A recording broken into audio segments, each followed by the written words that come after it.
Here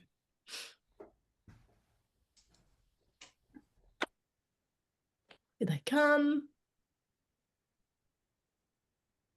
Hi, Helen. Hello, who's that? It's Sue. Oh, lovely to see you, Sue. I'm in the Blue Mountains at the moment. Are you? And you're outdoors, I can see. Yes, we had a bit of a surprise getaway for a birthday weekend getaway. So I wasn't expecting to be out here, but I sort of moved away a little bit just to join in on the meeting. Oh, How that's you wonderful. been? Very well, thank you. Very well. It's really nice you could join us, even though you're off and away. It's lovely to see so many other familiar faces joining us too, familiar names and faces. Welcome, everybody. Marion, I'll just wait till you feel that we've got everybody in, and then we'll make a start. So you let me know. A few more people coming in now. Okie doke. And if we could ask people to mute themselves, please. Once we start.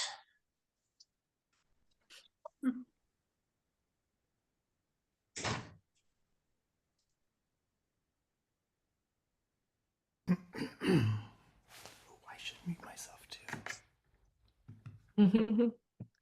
We're going to be talking though, Michael, so you can, or we'll just, You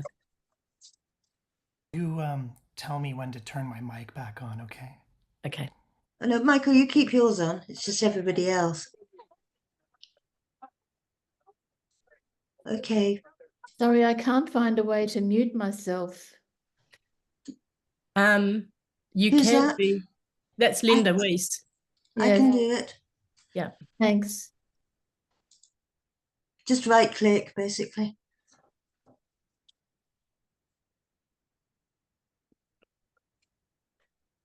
Or for anyone else not sure how to mute themselves, if you're on a Mac like mine, you'd have a little a microphone icon down in the bottom left that you can click on to turn yourself off. Same on a PC. Okay, and the video camera you'll see is next to it if you want to turn off your video. So we'll just wait for a few moments while we get everybody in. We have 23 at the moment and nobody in the waiting room. So I think if you'd like to start, I think that would be fine. All right, thanks so much, Marion. You're welcome. Welcome, everybody. It's clear that Marion Shapiro is our tech host this morning, and thank you very much, Marion, for setting up the session. You will be aware, I think, everyone, that the session is being recorded. You can choose to have your video on or off. It's up to you, but we do ask, as Marion said, please keep your sound off. I just would like to begin, in fact, with an acknowledgement of country, and then I will give a few other special welcomes. So I'd like to begin by acknowledging the traditional custodians of the lands across Australia and Aotearoa, New Zealand, and to pay our respects to elders past and present. We honour the enduring cultural practices of making, storytelling and creativity that have flourished here for countless generations. These lands are home to some of the world's oldest continuing art traditions, and we recognise the deep knowledge and care held by First Nations artists, makers and communities. So thank you so much for joining us this morning, everybody, and a massive thank you to Michael Kruzich, who's joining us from the San Francisco Bay Area. Welcome, Michael. Thank you. Michael, before we begin, I just wanted to bring to everybody's attention that both of Michael's symposium workshops that we have scheduled for Brisbane have sold out. Michael's New South Wales workshops have sold out, but the good news for you, if you'd still like to do a workshop with Michael, is that if you are in or happy to travel to South Australia, there are still 2 places available there. And in Victoria, for a 3-day workshop at my Castlemaine studio, we still have 5 places of 12. So there are still places available if you would like to join Michael. And this is a really wonderful opportunity to find out a little bit more about Michael, what his journey has been, where he's come from with his practice. And So thank you. And thank you again, Michael. Michael, you and I first met around 15 years ago. I think it was maybe Chicago 2010, something like that. And we were both at one of the summer conferences, and you were a prize winner for a beautiful work featuring a Greco-Roman column. And I think it was a marble. You won a Juror's Choice Award. And can you tell us a little bit more about that? Yeah. First of all, thank you for having me. I'm so excited. I just got my ticket the other day, so I'm coming. So I'm very, very excited to come and share what I have with you. Chicago was the first. So in the States, we have an organization called Society of American Mosaic Artists, and it was the first one I had ever attended, and I submitted a piece, and out of nowhere, very very surprised, won an award for it from Oliver Budd, one of the jurors there that year. So, and it was pretty early in my. It was pretty early. I actually went there because someone who used to run a mosaic supply place here recommended that I did. I didn't even know it existed. In fact, I didn't even know there were that many mosaic people out there in the world. I had no idea. I was completely in my own, practice, my own learning and everything. So yeah, that was really special. It was actually an image of one of the columns outside one of the mosaic museums in Ravenna, the Mar. So it was quite textural. And Is it a piece you want to? Is it a piece you want to share this morning, Michael? Are we able to see it? Sure. in your cache of beautiful pictures. So yeah, let me see how I can do this. Share. Here we go. I remember. This is it. This was it. Ah, very nice. So it was called Corinthian, but it literally is one of the columns outside the Mar in Ravenna that I took a picture of when Luciano Notorni was giving us a tour, and later on I just thought it was a cool composition. And this is Alcoccio pesto with some reflective bits in the midst of it, poured into this negative space. So yeah.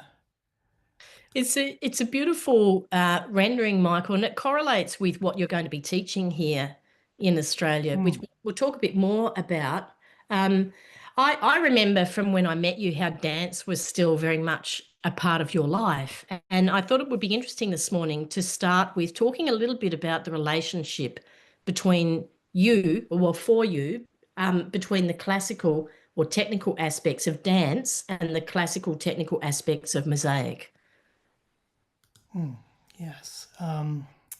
Okay. Sorry, I'm just trying to find where did I do it? That's okay. I think it's really interesting when someone comes from a very disciplined, in some ways, sort of parallel path. And I think music and dance fall into that sort of space where there's a real, wow. A lot of people actually have asked me along the way, how did you get into mosaic from a ballet dancer? It seems so unrelated, but really, when you look at it closer, it has a lot of similarities. There are the years it takes to master technique. There are the daily repetition of basic exercises you do, the commitment, the painstaking work that's all involved with it, and the focus on details. And also I see a relationship with actually all of the different career paths that I was interested in, and I think they were all about assembling all of these different pieces into making an impression. Or even when it was the stage work or the choreography, it was assembly. I was the one who was always known for wanting all of the production values. I want the dance, I want the costumes, I want the music, I want the lighting, I want the thunder, I want the lightning, I want the sets, I want the fog, I want all of that. So, I think that they all have to do with putting pieces together to create an experience for people, whether it's live or whether it's, uh, what do I want to say, whether it's art, whether it's live or it's, I'm losing my words. Relayed in Yeah. some way. There's Yeah. there's clearly an attraction to drama in there. It's the performative, Certainly. but it's Yeah, certainly. I always was like that, even as a child. So I always was watching. Oh, I'm sorry. Stop sharing Keynote. Continue to share. There we go. Yeah, I was always attracted to the dramatic and epic movies. I was a big movie fan when I was growing up. Things like the Ten Commandments, the El Cid, Fantasia, and then Star Wars came along, and that changed everything for me. I wanted to create that magic that I saw. I'd never seen anything like it. I wanted to become a special effects animator, and I wanted to work with George Lucas at ILM here in the Bay Area. And then by accident, I took a dance class and just got pulled in another direction. I did study animation for a while, and that also relates to putting a lot of small pieces together to make an impression. Every frame is, photographed individually, and also has to do with movement and knowing how things move, and witnessing and noticing, how does the upper body move when the leg moves forward, and so that you can reproduce that in animation. Then in ballet, you begin by mimicking the teacher. You're like putting all of these steps together to make combinations. And then obviously with mosaic, it's, even more putting together small pieces to make an impression. And I do go for the dramatic. I mean, that is carried through all, or the theatrical. That's carried through all sort of disciplines for me. And I think that later, now that I'm getting older, and I do appreciate some simplicity, but I have been one who often goes for the epic and the dramatic and all of the stops pulled out. It's So, yeah. interesting. It's interesting, Michael, how much movement is a part of these interests. Well, your former career as a dancer, but your interest in film, because mosaic is so static. And I was interested to know a little bit more about how movement within the mosaic, where that sits for you, because in some of your works that's very clear. Is that maybe we can see a work that might transition us into that a little bit? Yeah. So it's about whether, I guess, movement is something you might instinctively seek in every composition. That's a question, I suppose. Also, before you answer that, I forgot to say at the beginning, everybody, that if you have a question you would like to ask of Michael, pop it in the chat line, and we'll make sure that he answers that today if we can. Thank you. And also, just forgive me for the technical flubbery, because it's just, I've never ever done one of these before, so just forgive. I'll get there. It's beautiful. So I do think that the background in movement and theater and the dramatic qualities are something that I look for. I didn't start out looking for that, but I think it just comes out of me because it's my background, it's my training, it's my life experience basically. And most of my work's about my life. I don't know, maybe that's true for many people, but it's about the experiences, the people, the phases of my life. Whether it's a complex idea, like maybe reacting to some kind of a trauma, or whether it's something that has to do politically with what's going on, or it can be as simple as, I was swimming in the pool the other day and being completely fascinated by the reflections on the bottom of the pool. Something as simple as that.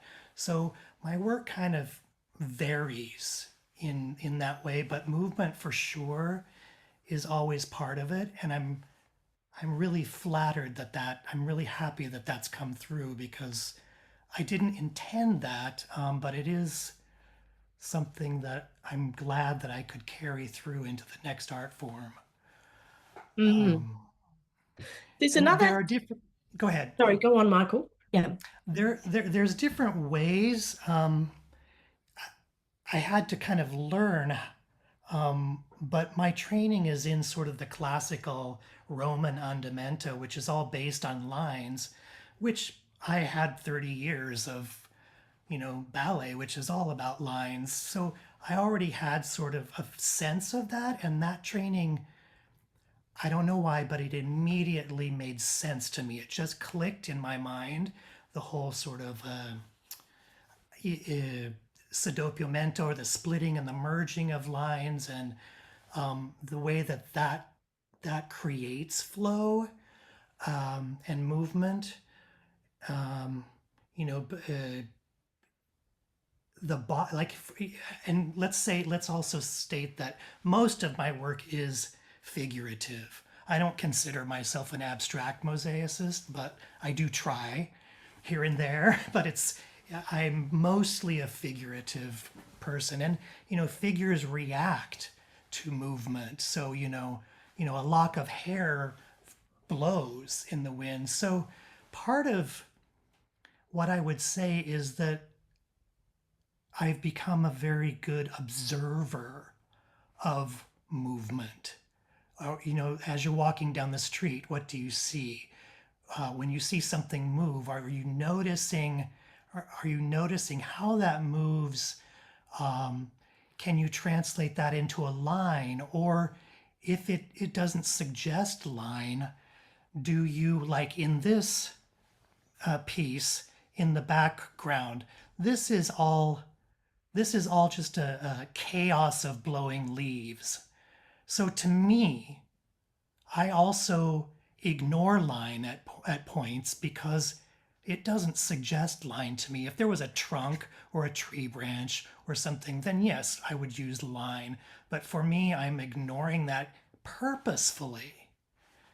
Okay, and that's the difference in just slapping things down and hoping for the best, is that when you learn these techniques and these principles, you start to make decisions that are based on knowledge and intentional decisions, okay, rather than just going for it and hoping for the best. And that's really what I'm going to be teaching the most about, is how do you make decisions about that makes sense to the anatomy of the subject you're rendering, whether it's in line or whether it's not in line.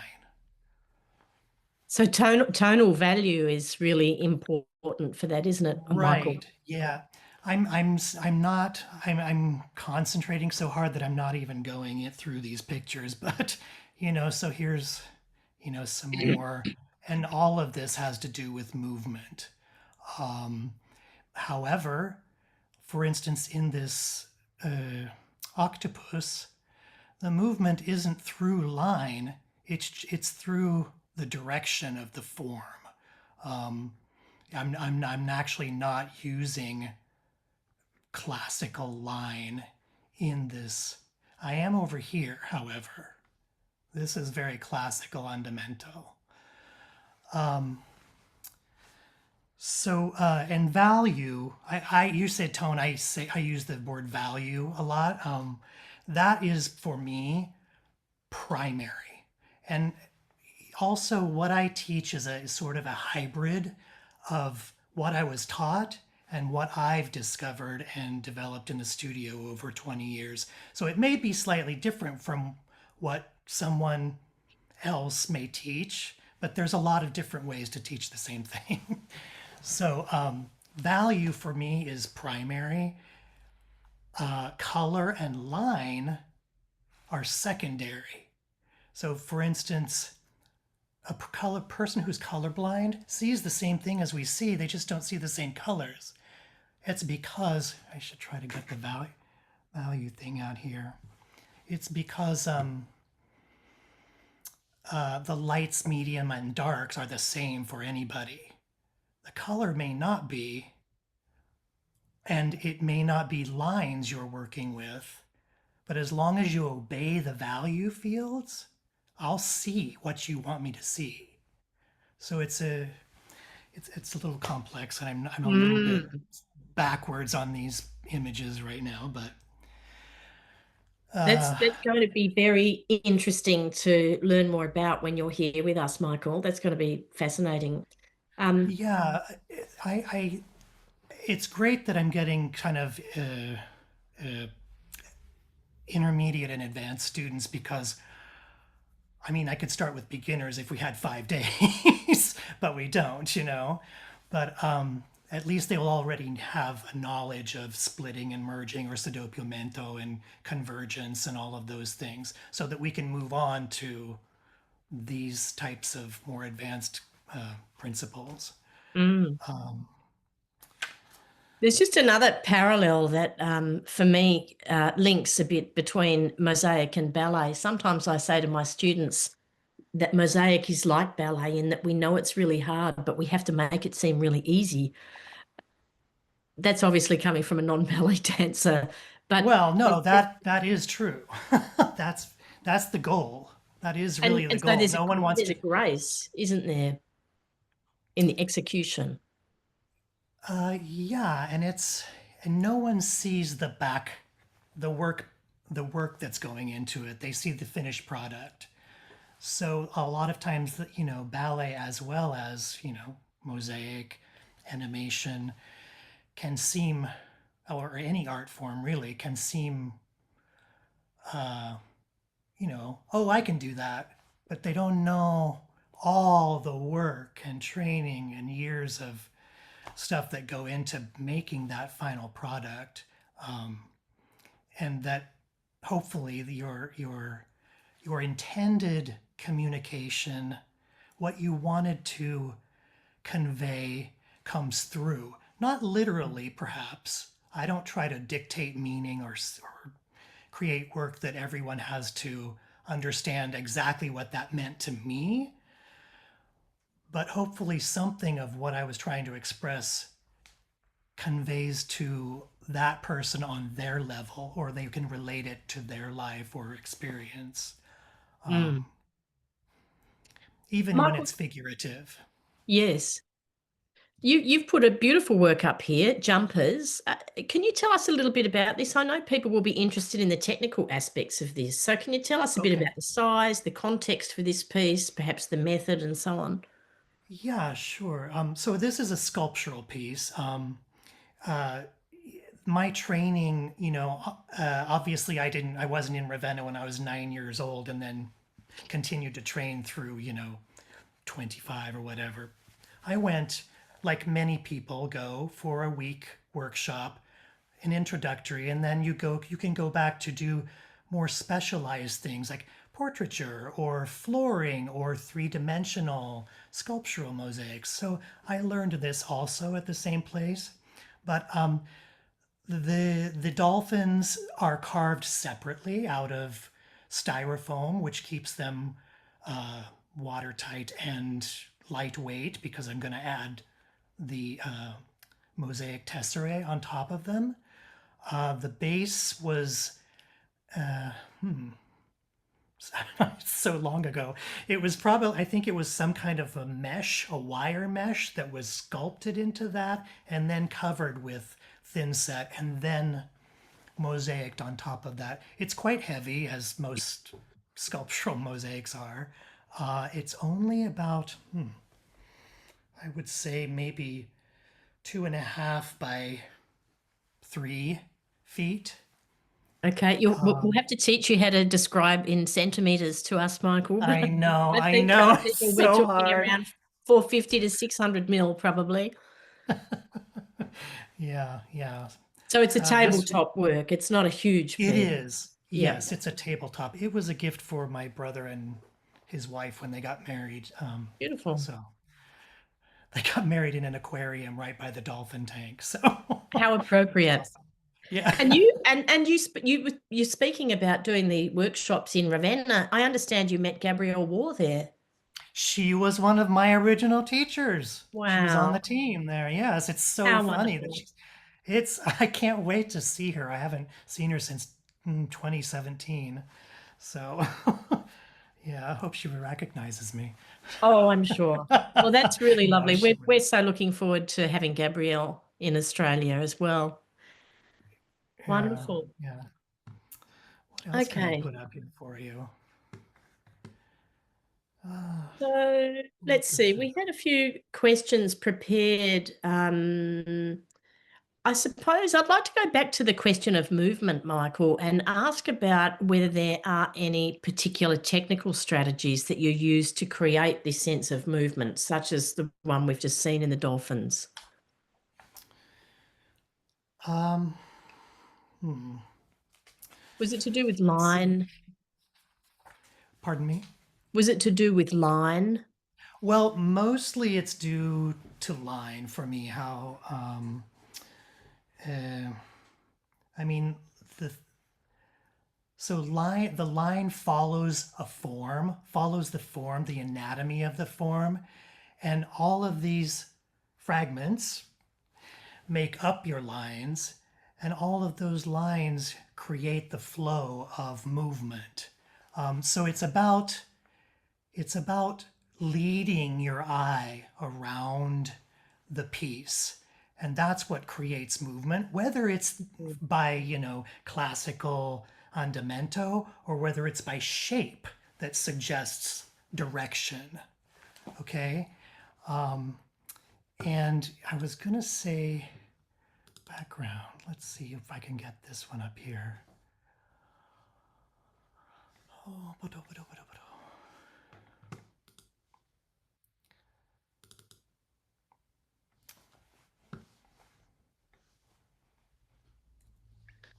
Does anyone have any questions they'd like to put in the chat line?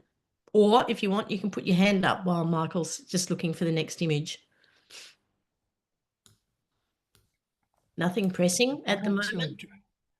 I wanted to address this.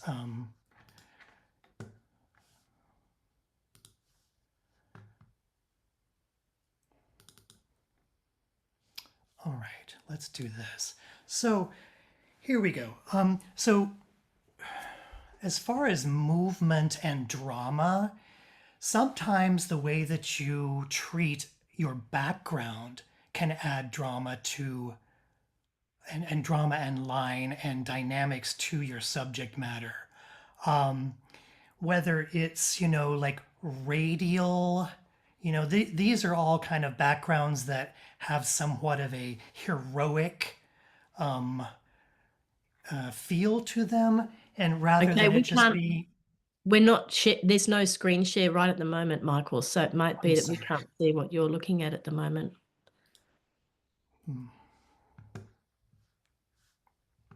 Sorry to interrupt you. No, that's okay. Screen share.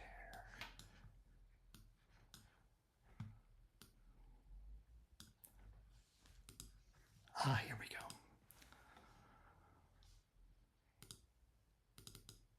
Yes, lovely. All right. All right. So continue to share. Great, thank you. All right. So for instance, this radial background adds all kinds of drama to this, even though there's drama in her hair. Um, you know, this next one is also a radial background. And, you know, a radial background often gives somewhat of a heroic or kind of superhero kind of feel to something. Whereas like a, you know, a horizontal or a vertical background wouldn't feel this way.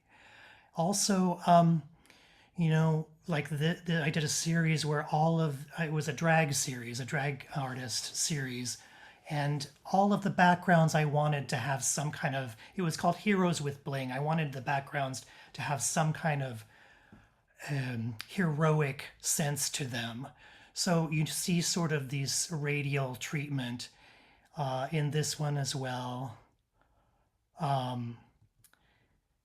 This also, not only the background treatment within, you know, a square or a rectangle or a frame, but how you edge the mosaic can also give a sense of drama. You know, this isn't just a rectangular frame or a square frame, but the actual edges can enhance that impact. You know, it's more of an impact than just a regular frame would be. Yes, And so this is, these you know, go ahead. these devices really heighten the dramatic, the performative, the theatrical, don't they? Right. So, I mean, that's kind of what I'm getting at, is that it is a device. There are lots of devices you can use to up the drama.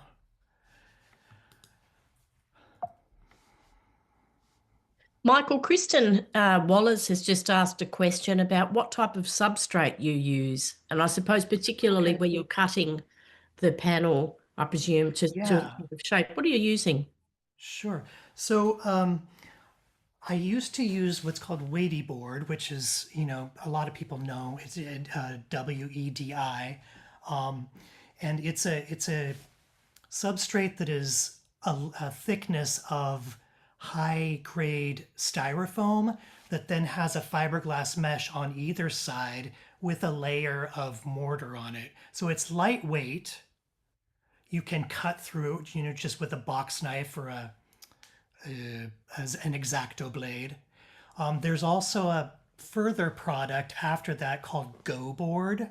At least we have it here, and it is without the fiberglass mesh, so it's even easier to cut through. But it's lightweight, it's weatherproof. You can get it in different thicknesses, and it's ready to put mortar on and put, you know, tesserae on, build your mosaic on. So that's mostly what I use, are those lightweight substrates, because not only are they lightweight, but they're weatherproof, so the client can choose to put them indoors or outdoors. That's great. And what's the sort of scale of these works, Michael? They're all different. Like, you know, this one, oh gosh, you're really testing me now. This was like 2011. You can know, hold it's your like arms up. about, okay, great. That's the best way. It's about this big. You know, this one more, you know, about like this. Oh, so they're not This one huge is at all. this is probably the largest one, maybe 3 feet by 3 feet. You know, it's quite large. But then, you know, it's built, it's layered. So, you know, like,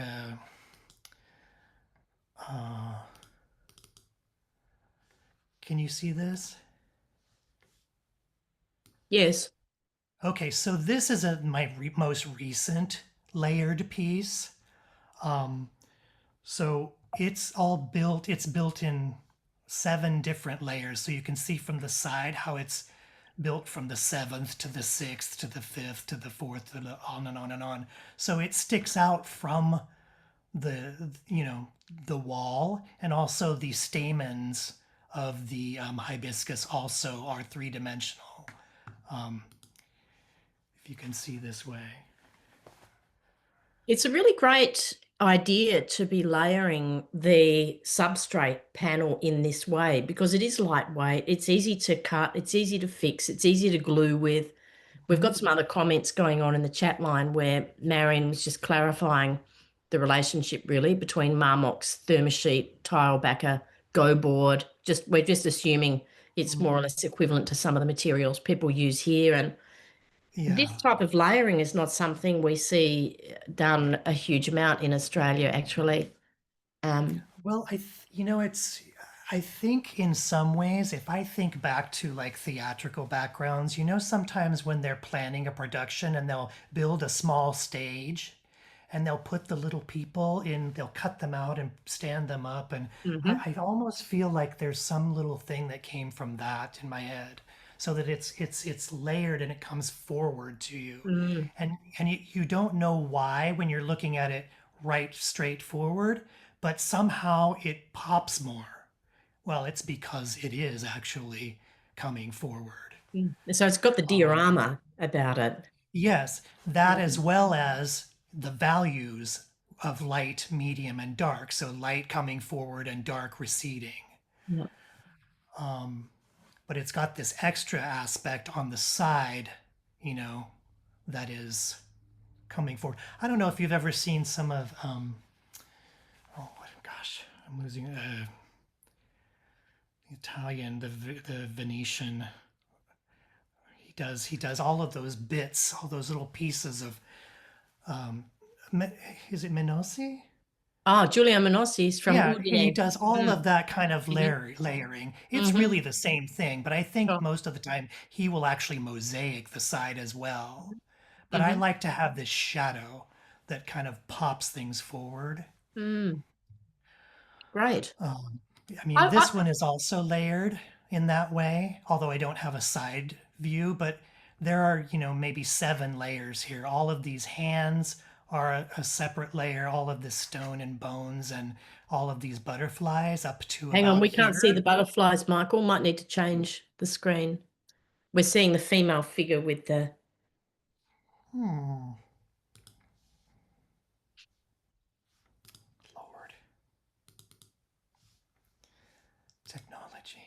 Technology.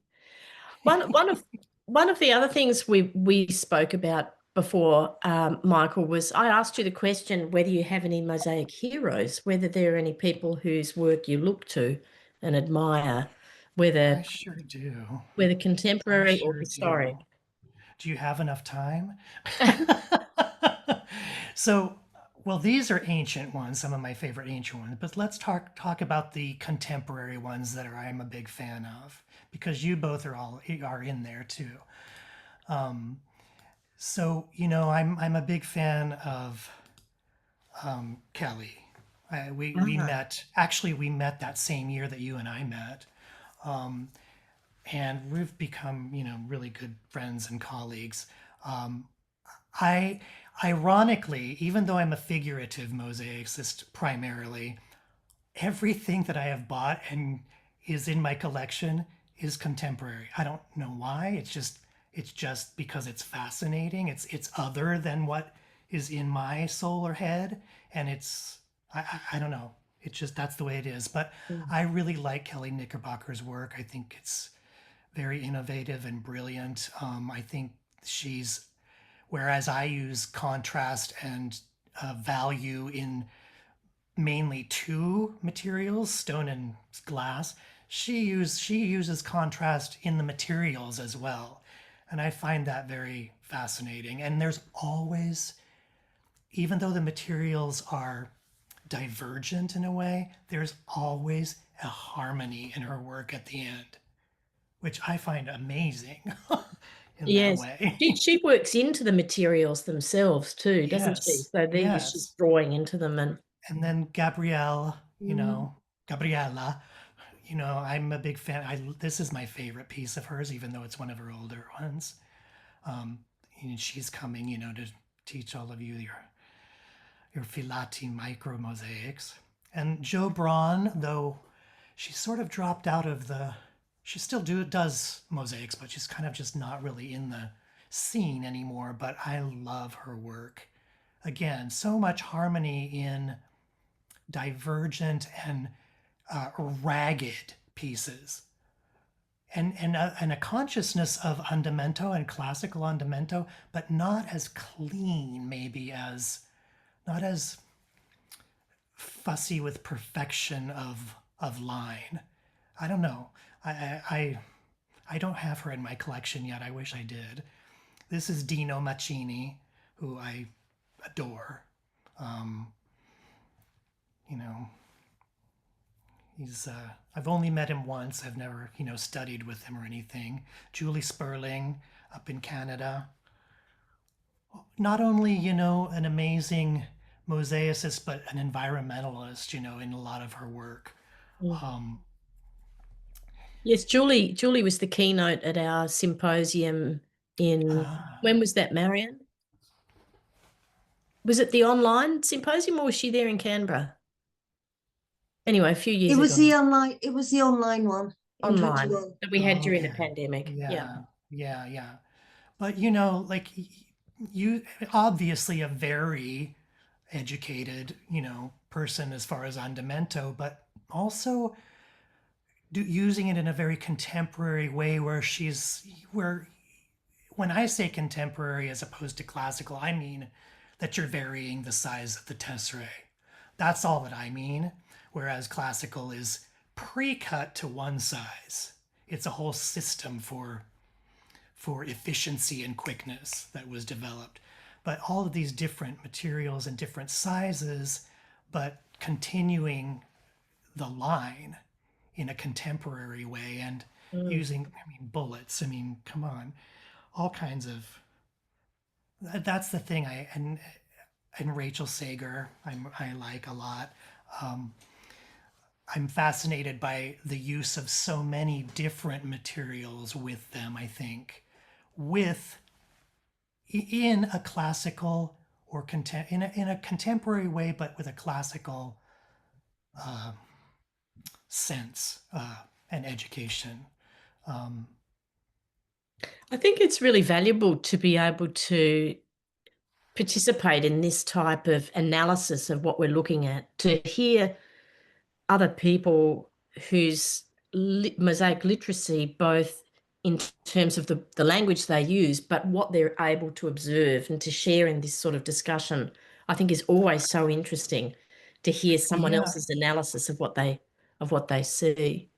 For me, a lot of contemporary mosaicists, I see them almost create a new andamento that still leads the eye. I, for instance, and a lot of contemporary mosaicists, like Kelly especially, they are inspired by the material itself to create design. Whereas for me, the material is always in service to my idea. And I don't use that many. I mostly use stone and smalty and gold and all of that, kind of traditional stuff. But when these people work, many times I feel that the material leads to their idea. Rather than me, I have the idea first and use materials like in the drag series. I'll use, jewels and feathers and all kinds of things in with it. But it's in service to the idea rather than the opposite. Does that make sense? Yes, that's very clear. Whereas, here is Sandra Gronveld, very classical. She used to be an animator for Disney, so it's and she's just using stone. But look at the, detail and fineness of the lines. And the lines and she's making use of the space, the interstices, not, smashing it together. And even in, I think this was there in 2010, this elephant's eye was there. And, you also using the interstices, widening in places as a feature of the mosaic. sort of like with the Primavera, the green one of mine, where the wings are in the background, but they're not mosaicked, they're left alone so that the interstices is wider and it is a feature of the mosaic. So it's a lot of, exploration. And here we have Oh, our fearless leader. I love this piece. It's so beautiful. Yeah, so obviously, and the use, I love the use of the metallics and the iridescence in this. They're not something that I often use. And I sometimes have an attitude about them. But look at how she has used it. I mean, it's also in line with the subject matter too, right? Is this kind of the inside of a shell, perhaps, right? Like a mussel yes. shell, maybe. Mhm, mhm. And look at this line, whoosh, right down. You see the movement happening in a direction, and then you have this absolute contrast line that's going right down the middle of it. But the andamento is continuing underneath it. So in that way, to me, even though this seems like it's two-dimensional, it's not flat, but flat-ish, the use of the intention of this line continuing underneath this and coming out under it all over here. I mean, that shows, like a real knowledge of movement. So anyway, so on we go. I love this, obviously. We've got some more of mine. I just I love it. I mean, it's, and the value here with these lighter bits going in and the reflectiveness. And Caitlin, I love her work as well. She seems to have a bit more of a sculptural background, and she's, super adept at applying mosaic principles to sculptural work. This very recent one of hers, really outstanding and and dramatic, and yeah.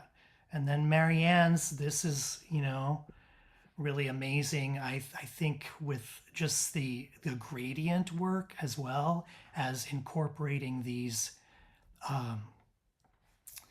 round parts within the movement as well.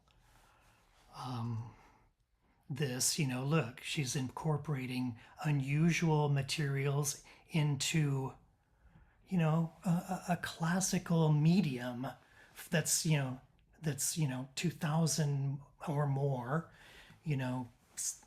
years old. And there's no question where my eye, is led to me. Again, this is just a little detail, but, and this, sculptural piece. Yeah, yeah. What I also know about Marion is she's very open to trying new things. I was, in 2017, I haven't seen you since then, but but I saw you in classes that you were not in your comfort zone. So, yeah, these are some of, and this is one guy that's here in San Francisco. You may not think it's mosaic, but I still think it is. And he has a command of value, and all of his stuff is made from junk, like the makeup drawer, or I just love the whimsy of it all.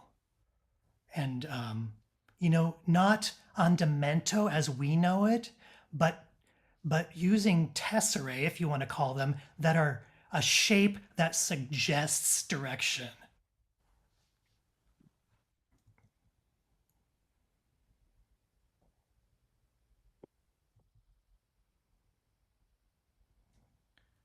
So I just love him just because, it's so different yet so understandable and readable. The impression is I'm not confused at all. Even though There's it's so all much junk. to look at there. Yes. It's it's very, very rich, Michael, and I think that we could probably stay on for many more hours looking at these beautiful works and enjoying your commentary. But I think I'd like to start to wind things towards a close, and maybe just to I have one last question, and then we have room, I have time, I think, if anybody else would like to pop something in the chat line. I just wanted to ask that for the many mosaicists joining us today, what advice would you give them if they're seeking to move beyond technical competence and create work with real emotional presence? Because some of the works you've shown us really hold something that's beyond technical competency. What would you suggest to So them? obviously, for the medium itself, you have to learn your technique. You need to spend time in the studio. That's primary. You have to go and do the work. But I would say know yourself and trust yourself. Once you have a foundation in technique, start to pay attention to what moves you in your life, what makes you excited, what gets your heart going, and your emotions going. What inspires you, and go there. Don't worry about whether it's good enough or whether it's right or wrong. Or for me in art, those words don't have any relevance at all. That's what's speaking to you uniquely. So go there, spend time, and don't be afraid of the time it takes. This isn't a quick medium. You have to spend the time. If you're having a cup of coffee on the park bench, start to notice things in the world. Start to notice, look at the tree, or look at the dog, and start to notice, if I were making lines, how would the lines run in that? What makes sense with its anatomy? Often, like I'm talking about portraiture a lot. Sometimes it's as easy as thinking, how would you put lotion on your face? My nose I wouldn't put lines across my nose this way, right? It's a vertical. How would you stroke the dog? How would you, stroke my arm? Probably not this way, right? It's this way. So even just start to think how you would feel something. The lotion is a really fantastic lead into that, and Yeah, I will because just say you this have a is curve. this is a wonderful opener to what Michael is going to be offering in his workshops in Australia. I just want to remind everybody he's traveling from a quarter of the way across the planet to be here for us, can't to wait. share his knowledge with us, and I think because it's 11:52, we might just give you a massive round of quiet applause for a very, very inspirational presentation, Michael. We admire your rigor, your commitment to practice, and the examples that you set us, and we're so excited to be having you here with us I'm really excited too. in Australia. I'm really, really looking forward to it. Yeah. Well, there are just 7 lucky places left for 7 lucky people. So, yeah, you can hop online if you want to book into those. And in a couple of days, we will have the recording up online for you to listen to. Massive thanks again, Michael. And thanks to everybody who's joined us Thank you. today. Thank you. All right, we'll leave it there. Thank you. And thank you, Marion.